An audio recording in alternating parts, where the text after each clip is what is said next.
예, 첫 번째는 기원 문제를 다뤘고요. 이제 두 번째는 그 기원 때문에 발생한 어떤 신학적 특성에 대해서 말씀을 드렸습니다. 그리고 이제 신학적 특성에서 특정한 신학 체계를 상대화시켜 버렸기 때문에 알미니우스주의 침례교회, 칼빈주의 침례교회, 그러니까 공통분모는 침례교회인 거죠. 앞에는 이제 수식어가 되는 거고, 그 침례교회가 침례교회의 가장 중요한 정체성의 자리다 하는 겁니다. 침례교회, 교회론이 그래서 침례교회는 제일 중요한 이슈가 되는 것이고, 다른 것은 다 이렇게 끌어안고 허용하고 서로 이렇게 관용적일 수 있는데, 교회 문제에 있어서만은 상당히 완고하고 침례교인들이 좀 뭐랄까 빡빡합니다. 그래서 타협하지 않고요. 그게 이제 침례교인들이 가지고 있는 하나의 어떤 뭐 체질이라고 할까요? 그래서 우리가 어떤 침례교회의 교회론을 특성으로 봐야 되는가 하는 겁니다. 우선 키워드를 하나 잡아본다면 역시 침례교회는 뭐니 해도 자유입니다. 프리 처치입니다. 침례교회라고 하는 그 교회가 기독교 역사 안에서 출현했을 때 그러한 성향을 가지고 그러한 특징을 가지고 나타난 교회들을 자유교회라고 불렀어요. 프리 처치, 자유교회. 자유주의 사상을 가진 교회라는 뜻이 아닙니다. 성경을 뭐 자유롭게 해석한다고 해서 자유교회라는 것도 아니에요. 사실은 그건 하나의 뭐 부분적인 것은 되지만 이 자유교회의 반대 개념은 국가교회입니다. 국가교회를 반대하고 우리는 국가에 예속되거나 국가의 통제를 받지 않고 국가로부터 벗어난, 그래야만 참된 신앙을 우리는 드러낼 수 있다고 믿기 때문에, 그래서 신앙의 자유를 우리는 추구하는 그런 사람들이라고 해서 이제 자유교회라는 말을 쓰는데요. 제가 책을 한 권 소개해 드리겠습니다. 침례교회 특성 되돌아보기, 우리 학교의 역사신학 교수 남병두 교수님이 쓴 책입니다. 신약 성서적 교회 회복을 위하여라는 부제로 이 책을 썼는데, 이 책을 한번 여러분이 혹시 안 보셨으면 한번 찬찬히 읽어보시면 많은 도움을 받으리라고 생각을 합니다. 여기에 남병두 교수님이 이 자유교회를 정의 내린 말이 있어요. 자유교회란 뭐냐? 이렇게 정의를 내렸습니다. 국교회와 대조되는 개념. 국교회라는 건 국가교회고요. 이 당시에는 영국 성공회를 말했던 것인데, 정교분리의 이론, 사실은 정확히 번역하면 정교분리라 번역하면 안 되고요. 교회와 국가의 분리, 이렇게 해야 됩니다. 교회와 국가의 분리 이론과 신자들의 교회의 개념을 제기하면서 4세기 이후의 교회를 총체적으로 반성하고, 왜 하필이면 4세기 이후를 총체적으로 반성했을까? 이 4세기 이후에 사실은 기독교회가 국가교회로 진입해 들어갔던 겁니다. 그래서 국가와 교회가 이제는 한 몸이 돼버리는 그러한 시대로 진입을 했던 것이 4세기이기 때문에 그때부터 교회가 상당히 부패했다고 보는 거예요. 그 4세기 이후의 교회를 총체적으로 반성하고 신약 성서 교회로의 복귀를 주장하였던 근원적 종교개혁 전통, 레디컬 레포메이션, 근원적 종교개혁, 이 말이 이제 아나베프티스트 운동도 근원적 종교개혁이라고 말을 하죠. 침례교도 이 근원적 종교개혁 운동에 속합니다. 사실은 엄밀히 말하면 침례교회는 완전히 아나베프티스트와 같은 이런 그 섹트 타입으로만 되어 있지는 않아요. 강의 안에서 잠깐 언급을 했는데 침례교회는 좀 더 복잡합니다. 그래서 한쪽은 영국 분리주의 후에 피를 물려받았고, 한쪽은 아나베프티스트의 피를 물려받아서 어떤 신학자는 그것을 이제 이중조상설이라고 얘기하죠. 어머니는 아나베프티스트고 아버지는 영국 성공회다. 그래서 침례교회는 두 가지가 섞여 있어요. 사실은 아나베프티스트와 같은 철두철미한 근원적 종교개혁 전통에는 진입하지 못했고, 한쪽 발만 좀 걸어둔 그런 형국이 사실 침례교라고 볼 수 있습니다. 그래서 더 복잡합니다. 사실은 침례교회는 늘 양쪽 진영의 문화적 차이로 빚어지는 양쪽 진영의 갈등이 시작부터 지금까지 계속 이어지고 있습니다. 하나는 아나베프티스트 전통 쪽으로 더 회귀하려는 움직임, 성향, 하나는 교리의 중요성과 통일성을 강조하는 영국 성공회의 그 처치 타입 전통으로 자꾸 가려고 하는 사람들, 이 두 문화가 사실 진례교 안에는 늘 공존하면서 갈등을 빚어왔던 것도 부인할 수 없는 사실입니다.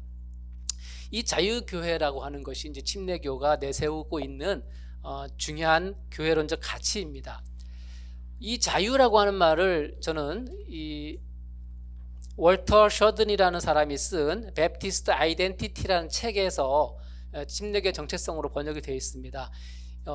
이것을 설명하는데요, 4가지 프레자일, 깨지기 쉬운 자유다 이거예요.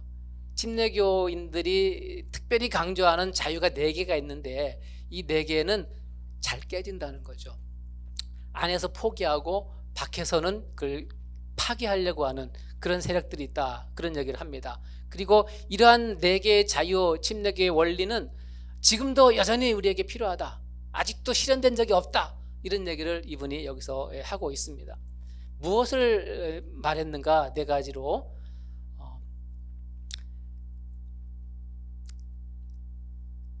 어떤 사람들에게는 그것이 매우 위협적이다. 자유정신이라는 것은 늘 그랬습니다. 자유정신을 가지고 있는 사람들은 불편해해요. 기존 가치나 체제에 순응하지 않으려는 사람들이 많기 때문에 항상 도전을 받게 되죠. 그래서 위협적이라고 생각을 했습니다. 이 침례교의 정체성 베프티스트 아이덴티티에는 4개의 자유를 말했습니다. 이건 간단하게 하고 넘어가겠습니다. 바이블 프리덤, 소울 프리덤, 처치 프리덤, 릴리저스 프리덤, 4개의 자유를 말했고, 이 자유는 성서 해석을 독점하려는 사람들에게 바이블 프리덤, 사실 바이블 프리덤은 성경 해석의 자유인데 늘 위협적이었습니다. 구원을 성내전적으로 이해하는 사람들에게 영혼의 자유라고 하는 것은 위협적이었고, 교회 독재자들에게 교회의 자유는 늘 불편한 문제였습니다. 그리고 사회를 자신들의 생각대로 만들려는 국가 교회를 실현하려고 하는 사람들을 사실은 생각하면 되는데, 그런 사람들에게 종교의 자유라고 하는 것은 사실은 상당히 위험한 사상이었습니다. 그래서 이런 4개의 자유는 늘 위협적이었어요. 어떤 사람들에게 성서 해석을 독점하려는 사람들에게, 그다음에 구원을 성례전적으로 이해하는 사람들에게, 교회 독재자들에게, 그다음에 사회를 자신들의 생각대로 만들려는 사람들에게 바이블 프리덤, 소울 프리덤, 처치 프리덤, 릴리저스 프리덤, 이것은 너무나 위협적인 사상이었습니다. 그래서 그냥 둘 수가 없었던 거죠. 탄압하고 그것을 깨고자 했던 것입니다. 침례교인들이 왜 박해를 받을 수밖에 없었는가? 이런 자유를 외치니, 이런 자유를 요구하니 기득권 세력들이 그 침례교인들을 이단시하고 그것을 제거하려고 했던 것이다. 그래서 이 프리처치, 자유교회라는 개념에서 중요한 3가지의 사상과 또 신앙의 어떤 형태들이 도출됩니다. 첫 번째가 Believers Baptism, 신자 침례입니다. 좀 전에 어떤 분이 유아세례 문제도 질문하셨는데요, 구약의 언약 신학과 관련해서 유아세례를 지지하는 것이 이제 장로교나 또 장로교의 특징이고 근거고, 그다음에 또 루터교라든지 기존의 많은 이제 교단들은 전부 이제 유아세례의 정당성, 신학적 정당성, 성서적 정당성을 계속해서 주장하고 있지만 침례교인들은 그걸 하나도 이제 안 받아들이고 있단 말이죠.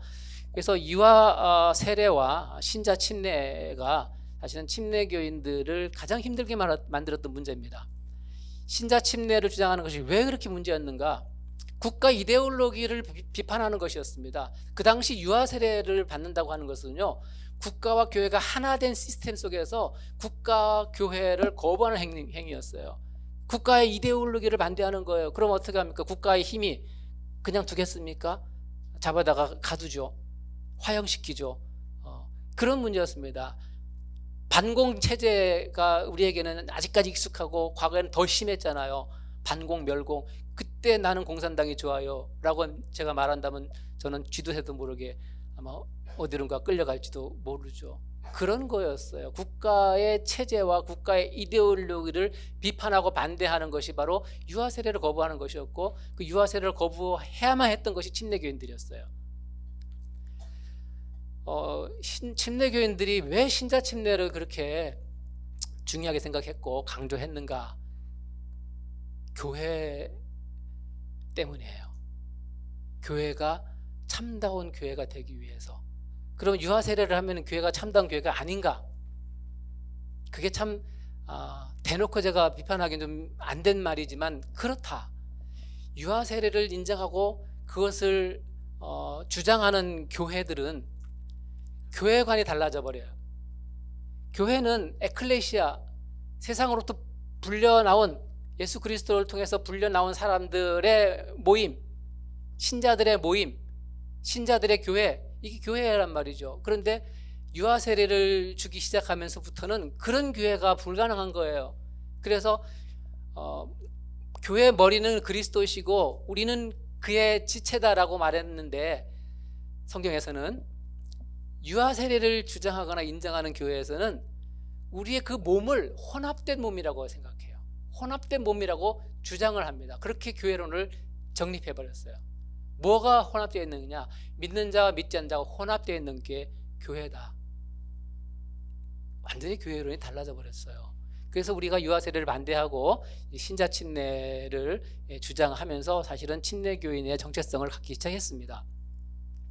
제가 유아 세례 증서를 한번 살펴보니까 왜 이것이 대리신앙이냐면, 예수 그리스도를 구주로 믿는 부모의 신앙 고백에 의지하여 성부와 성자와 성령의 이름으로 세례를 받고 본교회 유아 세례 교인이 되었음을 증명합니다. 그러니까 부모의 신앙 고백에 의지했다. 정확한 표현입니다. 부모의 신앙이지 아이의 신앙이 아니에요. 침례를 누가 받아야 되느냐? 우리가 성경을 읽고 사실 모르는 사람이 없어요. 회개하고 믿고 거듭나고 제자된 사람들이 침례를 받는 것이죠. 그런데 왜 유아에게 그 침례를 아무 의미 없이 주느냐? 과거에, 지금은 뭐 그것을 어떤 점에서는 헌화식 개념으로 주기도 하죠. 뭐 장로교나 감리교도 요즘은 다 헌화식 개념으로 주더군요. 유아 세례를. 그건 더 심각한 문제입니다. 베프티즘이 실종돼 버린 거예요. 교회 안에서 헌화식으로 대체돼 버렸어요. 이름은 베프티즘이지만 더 심각한 문제입니다. 차라리 옛날처럼 주는 게 나아요. 옛날에 왜 줬느냐? 원죄를 사해 주기 때문에. 어거스틴이 그런 침례관을, 유아 세례관을 정립했죠. 이게 성례전적인 구원관이란 말이에요. 그게 성례전적인 구원관.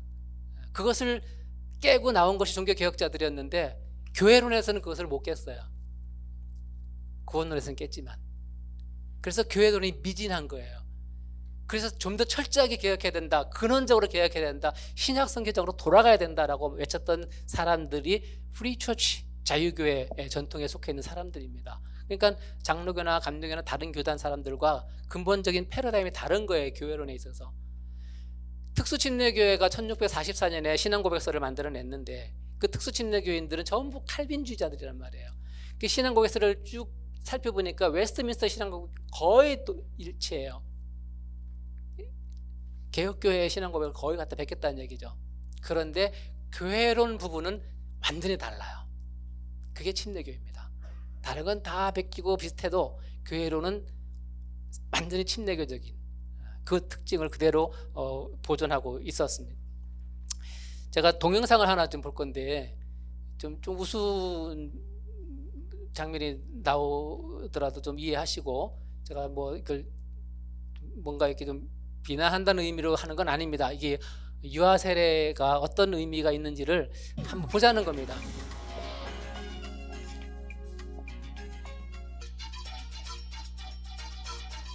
지금 유아 세례를 하고 있는 장면이에요.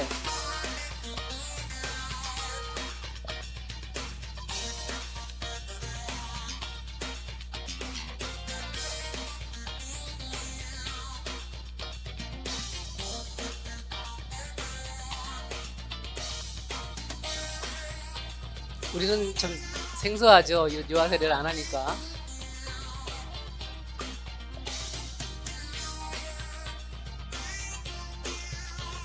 네, 그만 보겠습니다. 왜 침례교인들이 유아 세례를 안 하느냐, 반대하느냐, 이것 때문에 그래요. 유아 세례 시 유아는 스스로 결정할 수 없고 회개할 필요성도 느끼지 못하고 죄를 버리지도 못하고 십자가를 질 수도 없고 그리스도를 따르겠다고 헌신할 수도 없다. 유아들은. 그래서 그 유아에게 맵티즘을 하는 것은 의미가 없다. 그럼 누가 그럼 맵티즘, 침례를 받는 것이냐? 스스로 결정해야 되고, 그리고 회개의 필요성을 느껴서 회개하고 죄를 버리고 내가 십자가를 지겠다고 다짐하고 그리고 그리스도를 따르겠다고 헌신하는 사람들이 침례를 받는 것이죠. 이건 상당히 중요한 문제입니다. 그런 사람들이 교회의 구성원이 돼야 된다는 거예요. 그런데 이미 4세기 이후부터 섞여버렸어요. 신자와 비신자가 그냥 교회론으로 섞어놨어요. 왜? 국가교회를 해야 되니까. 국가교회는 뭐냐? 모든 그 국가에 속되어 있는 시민들이, 국민들이 다 교회 회원이 돼야 되는 것이 국가교회입니다. 법으로 그렇게 정한 거예요. 법으로. 편리하죠. 국가 세금으로 교회를 운영하니까 안정적이죠. 또 중요하고 큰 일도 일사불란하게 잘 해낼 수도 있죠. 아주 효과적일 것 같죠. 예, 그런 어떤 이로운 점들이 분명히 있을 것입니다. 그러나 그 겉으로 드러나는 그러한 어떤 힘, 권력, 이런 것들이 과연 교회를 살리느냐, 교회를 죽이느냐. 우린 기독교에서 금방 그걸 우리가 보게 돼요. 교회가 얼마나 그것 때문에 부패하게 됐는지. 그래서 국가교회를 일단 반대하기 시작했던 사람들이 침례교인들이었고, 그들은 이 국가교회의 가장 중요한 핵심적인 요소가 유아 세례였다고 하는 사실, 그것을 알았기 때문에 그것도 비성경적이라는 것을 확신했기 때문에 유아 세례를 거부하는 운동부터 시작된 겁니다. 그래서 신자 침례. 두 번째는 그렇게 해서 침례를 받은 사람들로만, 그 사람들이 누굽니까? 중생한 그리스도인들이죠. 중생한 그리스도인들이 교회 회원이 되는 신자 교회를 침례교인들은 추구해왔던 것입니다. 오늘날 한국 교회든 세계 어느 교회든 간에 교회 안에 이게 신앙의 어떤 순수성이 파괴되고 이게 교회가 좀 혼합된 그런 모습을 보여주는 것, 이것은 교회의 생명력을 사실은 죽이는 가장 중요한 원인이 아닐 수가 없습니다. 그래서 신자교회를 교회는 양보해서는 안 된다. 침례교인들 그렇게 생각했습니다. 신자교회와 국가교회를 가늠하는, 구분하는 가장 중요한 그 요소는 힘입니다. 그래서 성경은 그것을 교회와 세상으로 구분해서 설명하고 있죠. 교회가 세상에 속하지 않았다, 해서는 안 된다 라는 이러한 말씀은 교회는 세상의 방법으로 해서는 안 된다는 의미입니다. 세상으로부터 하나님 나라가 올 수 없다라는 말이에요. 하나님 나라가 세상에 속하지 않았다는 말의 전치사는 에크라는 전치사를 써요. 영어로 from. 세상으로부터 오지 않는다는 얘기입니다. 그 세상으로부터 오지 않는다는 얘기는 세상의 방법으로 하나님 나라를 이룰 수 없다라는 의미입니다. 교회가 국가교회가 되면서 가장 쉽게 타협한 것이 정치 권력, 경제 권력, 종교 권력이에요. 이건 참 매혹적인 것입니다. 힘이라는 것은 예수님이 40일 금식기도 하실 때 사탄이 예수님에게 유혹했던 세 가지 유혹이 바로 사실은 어떤 의미에서는 정치적인 힘, 경제적인 힘, 그 다음에 종교적인 힘을 가지고 너의 사명을 완수해봐라, 그런 유혹이라고 볼 수 있죠. 근데 예수님은 그걸 다 부리치셨습니다. 그리고 예수님이 가신 길과 방법은 십자가의 길이었고 결국은 자기 죽음의 길이었는데, 그 이후에 교회는 세상과 손을 맞잡으면서 예수님께서 뿌리치신 것들을 다 끌어왔어요. 그래서 정치 권력 끌어오고 경제 권력 끌어오고 종교 권력 끌어왔어요. 이게 4세기 이후 기독교회가 보여줬던 모습이었습니다. 제가 책을 하나 소개를 해드리겠습니다. 교회 속의 세상 속의 교회. 이미 보신 분도 있겠지만 이분은 신학자가 아닙니다. 김두식 박사라고 법학자예요. 근데 제목이 참 멋있습니다. 교회 속의 세상이 돼야 할까, 아니면 세상 속의 교회가 되어야 할까? 여러분 어느 게 성경적인 것입니까? 이게 헷갈리죠. 교회 속의 세상이 맞는 것 같기도 하고 세상 속의 교회가 맞는 것 같기도 하고. 여기서 우리가 추구해야 되는 것은요, 세상 속의 교회입니다. 교회는 세상으로 들어가서 세상 속에서 빛과 소금 역할을 하라는 거예요. 예수님 명령이 그거죠. 근데 교회 속에 세상이 되면 뭐가 되느냐? 세상의 교회로 들어왔다는 뜻입니다. 교회 속에 세상에 들어왔다는 뜻입니다. 그래서 교회와 세상이 구분이 안 된다는 거예요. 그런 의미를 담고 있는 것이 첫 번째 문구입니다. 교회 속에 세상이 되어버렸다. 4세기 이후에 기독교의 국가가 교회를 사실은 흡수하고 서로 권력 관계를 유지하면서 서로 이용하면서 교회와 세상이 분간이 안 가게 됐다. 그래서 그것을 우리가 다시 원래 상태로 회복하려면 정말 처음에 예수님께서 우리를 세상에서 불러내서 에클레시아 불러내서 사명을 주고 다시 세상으로 가서 그 세상의 빛과 소금 역할을 하라고 말씀하셨던 그것을 교회가 이루어내야 된다. 그래서 세상 속으로 들어가는 교회가 되어야 된다. 세상이 교회로 들어오면 안 된다. 그런 이야기를 하고 있습니다. 저는 이건 꼭 필독 써야 될 것 같아요. 목회자들, 아니 모든 성도들이 그리스도인이라면 한 번쯤 꼭 읽어봐야 될 것 같습니다. 제가 왜 이 그림을 보여드리겠습니까? 중세 때 낯 익은 모습이죠. 제일 이상한 모습이 뭡니까? 이 그림에서 안 어울리는 게 뭡니까? 십자가가 안 어울리나요? 아니에요. 십자가랑 칼이 같이 있는 게 안 어울리는 거예요. 한쪽에서는 십자가를 들고 있고 한쪽에서는 칼을 들고 있으면서 일을 하겠다는 거예요. 뭘 위해서? 하나님 나라를 위해서. 이게 얼마나 위험한 사상입니까? 이게 사탄의 유혹이에요, 이게. 근데 기독교는 다 넘어가 버렸어요. 4세기 이후로 이런 교회 모습으로 변질됐습니다. 오늘날도 마찬가지입니다. 오늘날도 교회가 세상 권력을 손에 쥐고서 뭘 더 효과적으로 빠르게 어떤 목표를 달성하고 싶어 하는 유혹에 늘 빠져요. 그런데 그걸 빠지는 순간 사실은 교회는 무너지는 것입니다.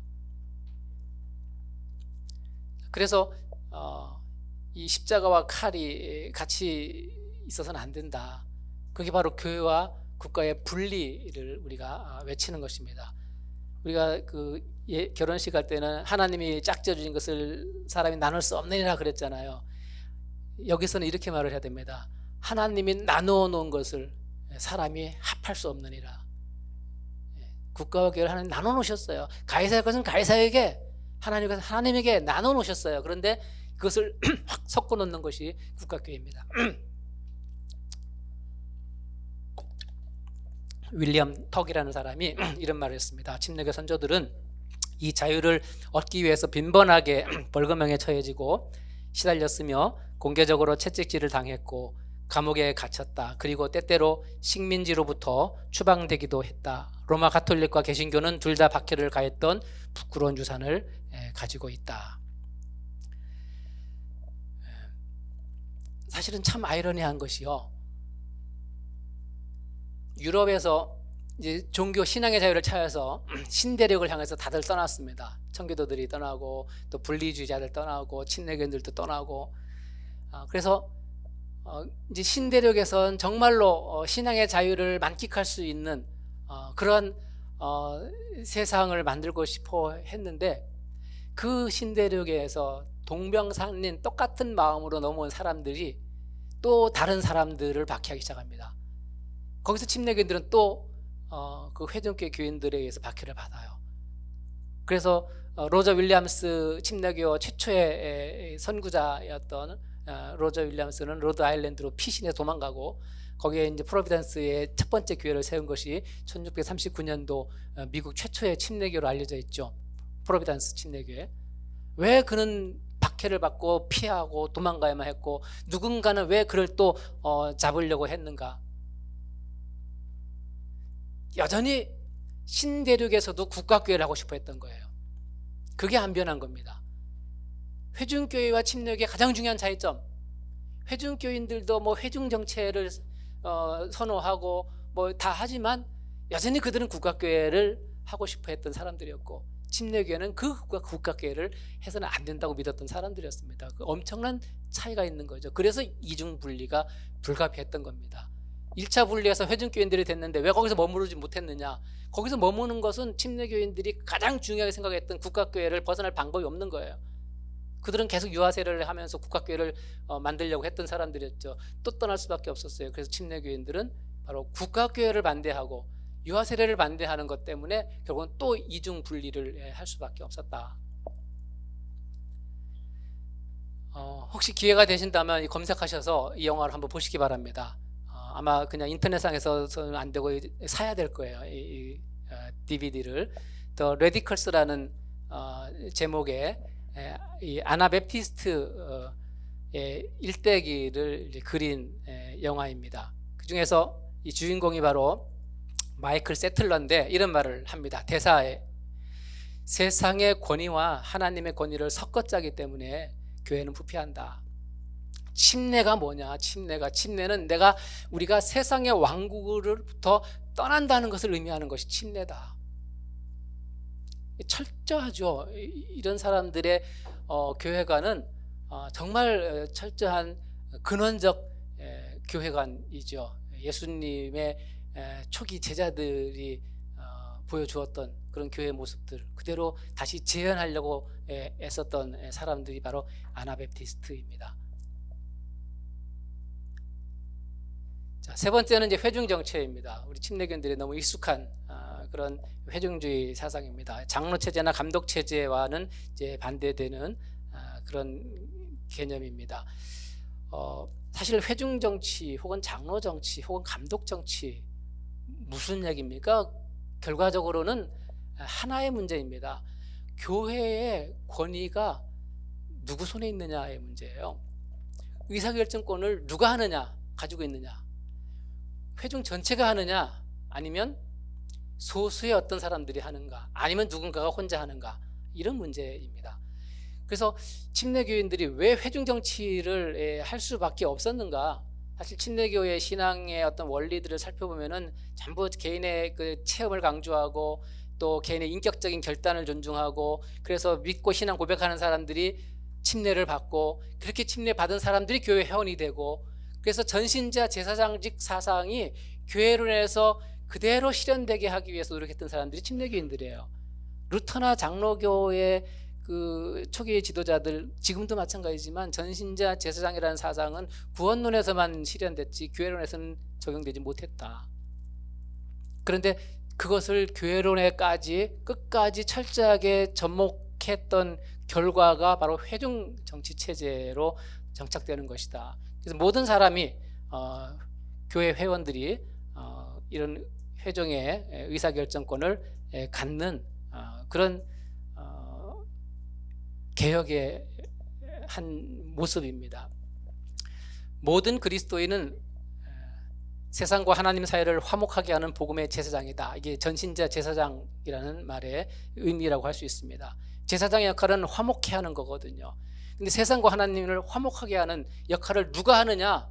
목사님들만 제사장입니까? 아니에요. 구약이에요. 그거는 구약으로 돌아가면 안 됩니다. 교회는 신약에서 태어난 공동체입니다. 우리가 구약과 신약을 분리할 이유는 전혀 없지만 차이점을 망각해서는 안 돼요. 유아세례의 신학적 근거나 성경적 근거가 자꾸 구약에서 가져와요. 할례에서 가져오고, 또 오늘 교회 목회자들의 어떤 정신이라든지 방법을 자꾸 구약 제사장에서부터 따오는 것은 전 바람직하지 않다고 생각합니다. 교회는 신약의 교회인 거예요. 그래서 그 신약의 정신은 뭐냐?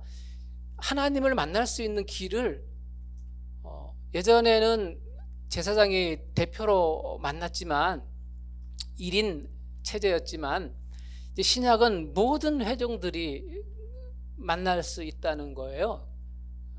오늘날 우리 침례교회는 바로 이런 교회 공동체의 모습을 우리 실현해야 됩니다. 교회가 크든 적든 성도가 많든 적든 사실은 그것은 그렇게 중요한 문제는 아닙니다. 목사님은 분명히 리더예요. 이렇게 이분이 목사님처럼 보이잖아요. 누군가의 리더가 있어야죠. 어떤 사회나 공동체는 분명히 필요합니다. 그런데 이 리더가 원탁에 있다는 게 중요한 거예요. 높은 탑 위에 올라가 있는 게 아니라 원탁에 둘러앉았다는 게 아주 중요한 문제입니다. 월터 셔든이 종교개혁 이전에 3대 비극이 있다고 말을 했는데, 제사장직을 전신자가 한 게 아니라 소수의 성직자들이 독점했다. 이게 이제 제사장직의 성직자화입니다. 그 다음에 은혜의 성례전화, 하나님의 구원의 은혜가 반드시 성례전을 통해서 우리에게 들어온다. 믿음이 아니라. 이게 이제 종교개혁 이전의 두 번째 비극입니다. 그래서 이 성직자화와 성례전화는 결국은 교회를 누구 중심으로 만든 거냐? 사제 중심으로 만든 거예요. 그래서 그 교회 공동체에 사제가 없으면 그건 교회가 아닙니다. 가톨릭 교회관에 따르면 사제 없는 교회는 교회가 아니에요. 그러나 우리 개신교회, 침례교회에서는 반드시 목사가 있어야만 교회가 되는 건 아니에요.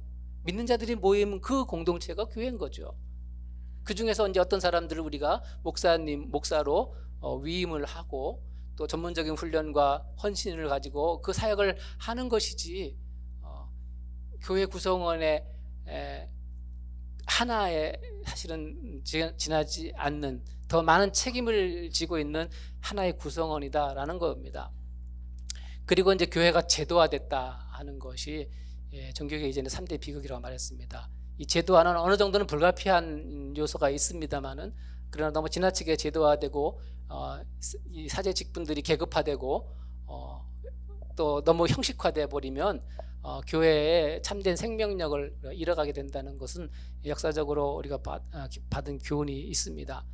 그래서 이 제사장직의 성직자와 은혜의 성례전과 교회 제도화는 무엇의 반대 개념이냐? 전신자 제사장직 사상의 다 반대 현상입니다. 전신자 제사장직 사상이 파괴되었기 때문에 제사장직을 성직자들이 독점했고 은혜를 성례전화했고, 그 다음에 교회가 하이라키 계급화돼 버렸어요. 제도화되고. 그러면 진정한 의미의 교회 안에 전신자 제사장직이 실현되면, 가동되면 무엇이 밀려나야 되느냐? 제사장직의 성직자화, 은혜의 성례전화, 교회의 제도화가 자꾸 벗겨내져야 되는 거죠.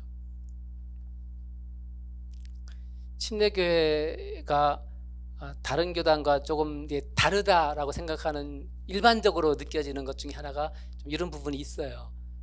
목회자의 권위가 좀 더 덜 권위스럽고, 침례교회가 그리고 좀 더 많은 그 회중들이 평준화된 수평 구조 속에서 목회 현장에 함께 참여할 수 있는, 제도적으로 또 구조적으로 참여할 수 있는 그런 교회 모습이 실현되고 있는 것이 바로 침례교회다라고 하는 거죠. 다 이런 문제와 관련이 되어 있습니다. 따라서 이렇게 되려면 사실은 성도들이 교육을 잘 받아야 돼요. 저는 그래서 이유식이라고 표현합니다. 이유식하지 못한 성도들이 참 많아요.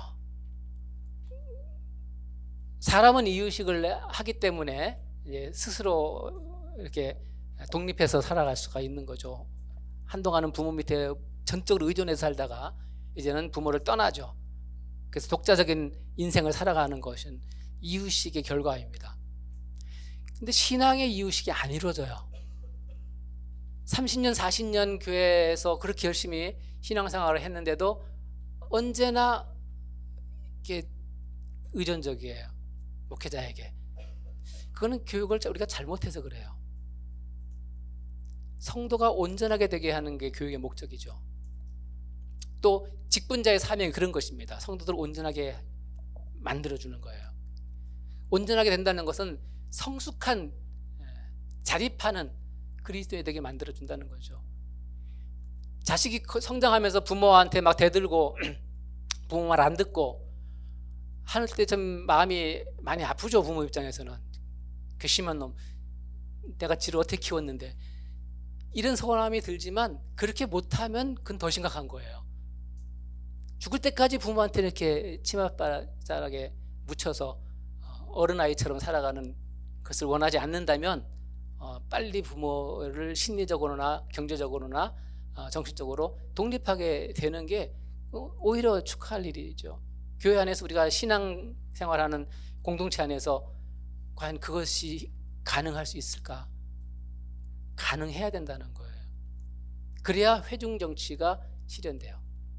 엄밀한 의미에서 신앙적으로 특정한 어떤 지도자에게, 목회자에게 종속되어 있으면 회중 정치 못합니다. 안 이루어져요. 그러니까 참 이게 좀 뭔가 침례교의 이상과 정신이 조금 수준이 사실은 좀 높은 거예요. 그래서 성도들에게 이유식 교육이 필요합니다. 교회 위에 교회 없고, 그래서 교회 아래 교회 없다라는 말은 바로 이제 침례교회의 개교회주의 정신이 여기에서 반영되어 있는 것입니다. 모든 교회는 각자의 교회가 다 독자적이고 독립적이, 자율적이죠. 다른 교회가 힘이 있다고 해서 다른 어떤 교회를 지배해도 안 되고, 또 거기에 너무 의존해도 안 되는 거죠. 이것은 교회와 교회 사이에도 그렇지만 교회 안에서 성도들 간에도 똑같은 원리입니다. 어떤 성도가 다른 성도에게, 혹은 어떤 성도가 목회자에게 너무 종속적이어도 안 되고, 또 너무 굴림해도 안 되고, 이렇게 모두가 하나의 공동체의 독자적인 개체로서 자율적으로 신앙생활할 수 있는 그런 공동체를 실현해 보겠다 하는 것이 전신자 제사장 사상의 교회론적 혹은 목회론적 적용이라고 말할 수가 있겠습니다. 한국 침례교회라는 말을 제가 왜 한국적이라고 했을까요? 한국적 침례교회. 옛날에 이런 말을 많이 썼어요. 우리가 한국적 민주주의라는 말 썼어요. 그 무슨 말입니까? 그냥 민주주의 하면 되는데 왜 한국적 민주주의라고 했을까요? 우리 헌법에는 분명히 민주공화국이라고 하고 민주적인 어떤 그런 이데올로기 가치를 가지고 또 그런 방법으로 한국 사회를 우리가 함께 만들어 나가자라고 하는 것이지만, 이 한국은 좀 특수한 상황에 있다는 거죠. 특수한 상황에. 그래서 바로 이북에 북한과 대치되어 있고, 이런 상황에서는 여타 다른 나라와 같은 그런 민주주의적인 것을 만끽할 수 없다. 그래서 뭔가 좀 제한이 필요하고, 때로는 좀 독재도 좀 필요하고,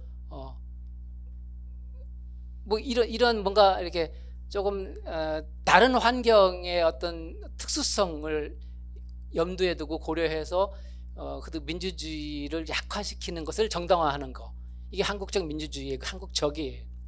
근데 침례교회가 전 똑같아요. 제가 볼 때는 이 침례교회의 이상과 정신은 다 아는데, 참 그렇게 하면 정말 좋겠다 아는데, 여기는 잘 안 돼. 한국은 좀 상황이 좀 특수해.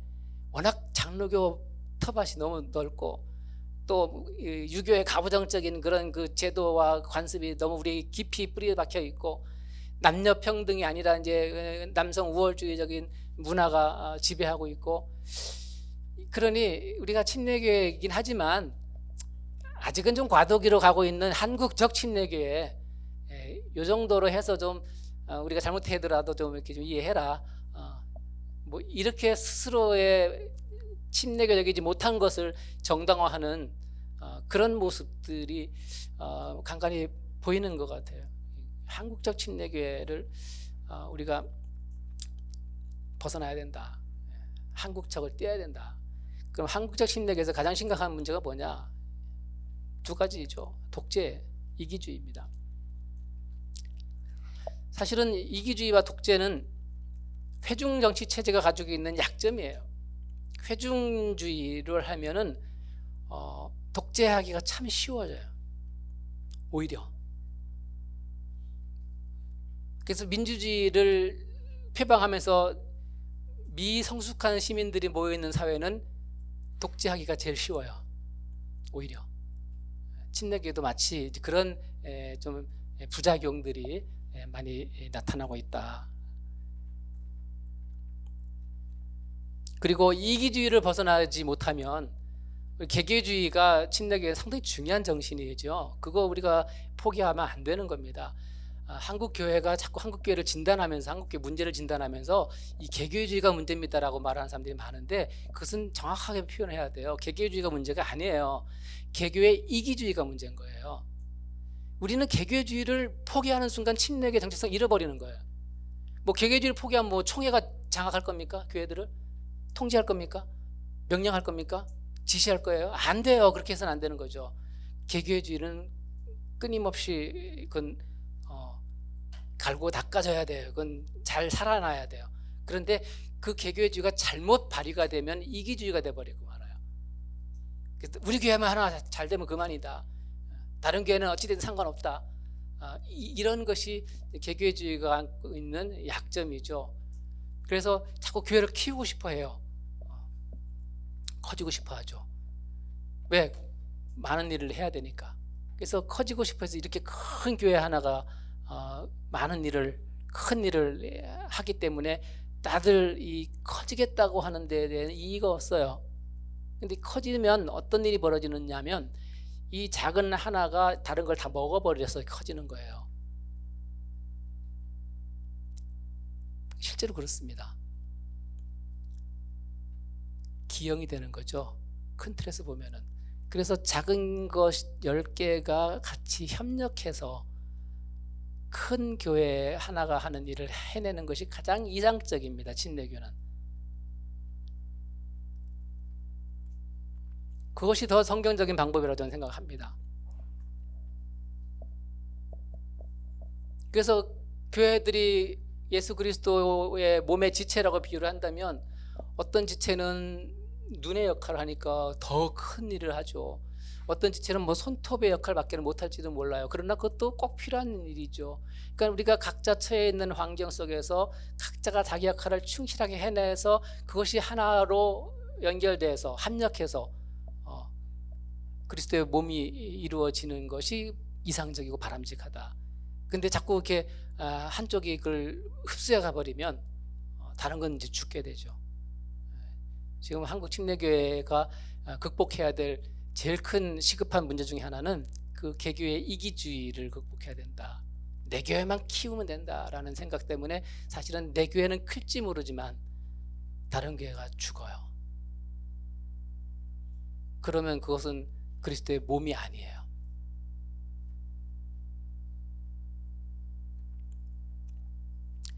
자, 그렇게 해서 이제 침례교회 교회론의 세 가지 키워드 프리 처치라고 하는 것의 세 가지 개념, 신자 침례, 신자 교회, 회중 정체, 이 세 가지가 사실 침례교회의 정체성을 이해하는데 교회론적 특성으로 제가 좀 강조하고 싶은 그런 개념입니다.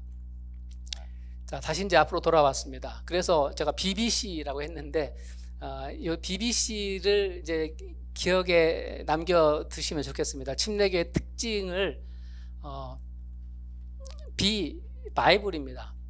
침례교회는 아무튼 그 신학의 가장 중요한 특징이 어떤 특정한 신학 체계에 매몰되지 않고 사로잡히지 않고 갇히지 않고 다양한 성경 해석을 존중해 주면서 우리의 신앙 고백을 여러 가지 방법으로 표현해 왔던 것이 침례교인들이었습니다. 물론 그 울타리를 벗어나면 안 되죠. 울타리를 벗어나지 않는 범위 안에서 우리가 다양한 신앙 고백들을 함께 공유하면서 함께 협력해 나가는 모습. 그 다음에 맵티즘, 침례 문제.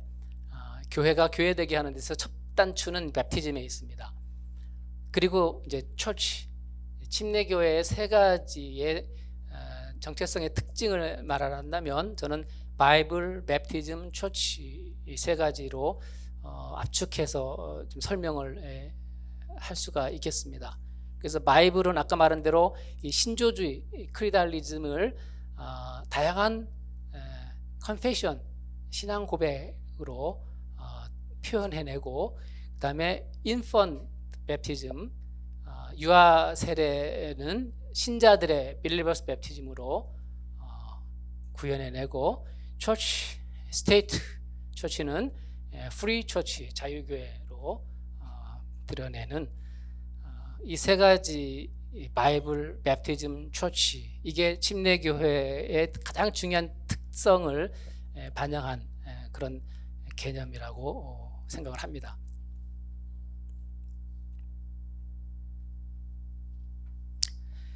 자, 이제 강연 제일 끝에 제가 참고 서적을 4개 좀 추천 도서입니다. 침례교 신학.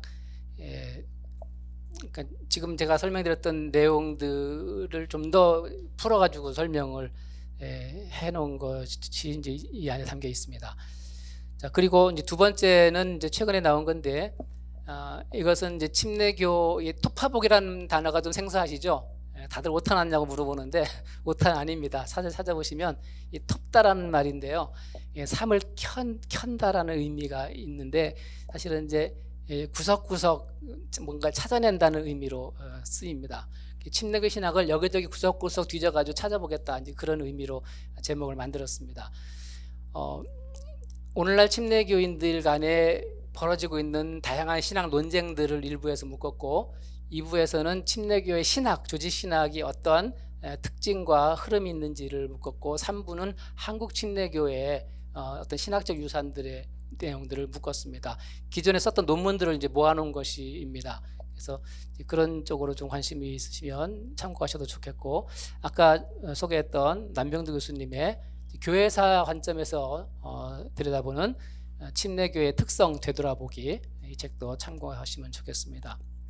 그리고 들어올 때 한 곳씩 받으셨는데, 이제 저희 아버님이 회고한 회고록을 이제 정리를 제가 했습니다.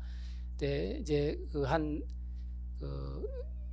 뭐 개인의 회고긴 하지만 전부 교단사, 교회사, 또 학교, 신학교의 역사, 이런 것들이 다 회고되어 있어서 이제 한국 침례교에서 이제 목회를 하시는 분들에게는 뭐 여러 가지 의미에서 좀 도움이 될 수 있겠다라는 생각을 해서 여러분에게 한 권씩 제공한 것입니다. 그래서 원치도 않았는데 준다고 싫어하실 분이 있을지 모르겠지만, 그냥 보기 싫으시면 조용히 가지고 가지 않으셔도 되고요. 가져갔다 버리시진 않았으면 좋겠어요. 제가 아주 심혈을 기울여서 만든 작품입니다. 자, 결론 맺겠습니다. 결론은 침례교의 목표에 신약 성경적 교회를 구현하는 데 있다 하는 것입니다. 모든 교회의 목표가 그렇습니다. 그러나 침례교회는 훨씬 더 구조적으로 또 정신적으로 많이 가까이 가 있습니다. 다른 곳과 비교해 본다면. 그래서 그것을 우리가 놓치면 안 되고 후퇴하면 안 된다. 호칭 장로 후퇴한 겁니다. 좀 우리가 앞으로 가야 됩니다. 후퇴한 겁니다. 시간이 없어서 자세히 말씀 못 드리겠지만, 침례교회의 존재의 가치가 뭘까? 21세기 교회론들이 매우 다양하지만 침례교회가 가지고 있었던, 또 보여주었던 그런 그 교회론적 가치는 교회론의 한 모델이 될 수 있다라는 생각을 합니다. 그래서 21세기의 문화적 코드에 잘 맞아요. 너무 잘 맞아요, 침례교회가. 그래서 그것은 사실 현 시대에 다시 요청되고 있는 어떤 시대 정신과도 통하는 바가 있습니다. 물량주의, 성장주의, 제도적 권위주의, 이런 것들을 극복하게 하는 데는 가장 좋은 정신과 신앙의 특징이 바로 침례교라는 사실을 저는 확신하고 있습니다. 그래서 너무 커지는 것에만 우리 해란하지 말고, 너무 권위적이 되지 말고, 너무 제도화되지 말고, 좀 더 초대교회 모습으로 우리가 그 공동체의 모습을 회복할 수 있는 길을 찾는다면, 여러 길이 있겠지만 침례교회 선조들이 갔던 그 길, 그 정신을 이어가는 것이 훨씬 더 빠르고 우리들에게는 익숙한 그러한 전통이라고 생각을 합니다. 그래서 세상과 타협하지 않고, 권력에 머리 숙이지 않고, 오롯이 신약 성서적인 교회를 회복할 수 있는, 교회다움을 회복하는 이런 정신이 침례교 안에 있고, 우리가 그것을 또 좋은 유산으로 물려받은 사람들이다라는 생각을 하고 있습니다. 아무튼 오랜 시간 경청해 주셔서 감사합니다. 질문을 다 답을 못 드렸는데 아무튼 그건 죄송하게 생각을 하고요. 생각처럼 잘 안 되네요. 혹시 나중에라도 질문이 있으시면 언제든지 저에게 질문해 주시기 바랍니다. 감사합니다.